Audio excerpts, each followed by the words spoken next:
नमस्कार. आज मी तुमच्यासाठी घेऊन आले आहे 9 महिन्याच्या बाळासाठी परिपूर्ण पौष्टिक आणि घरगुती सॅरेलॅक. चला तर मग सुरुवात करूयात. त्यासाठी मी इथे घेतलेले आहे मूग डाळ आणि मोठ्या एका वाटीने तांदूळ, त्यानंतर मसूर डाळ, उडीद डाळ, हिरवे मूग, मटकी, पोहे, डाळवं, धने, जिरे, ओवा आणि 9-10 बदाम. तर आता इथे सर्वात पहिले घेतलेले ओवा, धने, बदाम, जिरे साईडला काढून बाकी सर्व डाळी धुवून घ्यायच्या आहेत.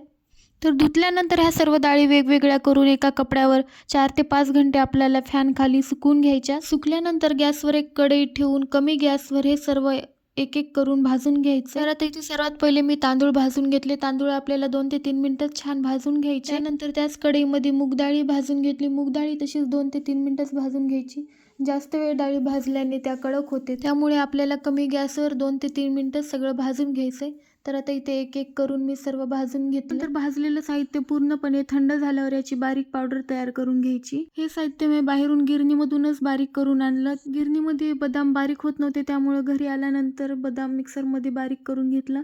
हवं तर तुम्ही पूर्ण साहित्य घरी मिक्सरने बारीक करून घेऊ शकता. त्यानंतर हे सॅरेलॅक बनवायचं कसं, तर एका भांड्यामध्ये 1 टेबलस्पून पावडर घेऊन त्यामध्ये हळूहळू पाणी घालून आपल्याला खालीच मिक्स करून घ्यायचंय.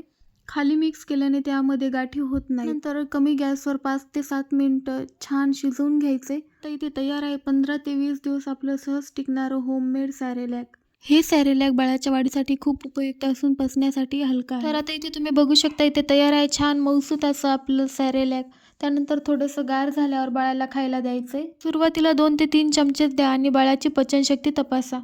चला तर मग ही होती 9 महिन्याच्या बाळासाठी परिपूर्ण पौष्टिक आणि घरगुती सॅरेलॅक रेसिपी. व्हिडिओ आवडला असेल तर लाईक, शेअर करा आणि चॅनलला सबस्क्राईब करायला विसरू नका. बाय.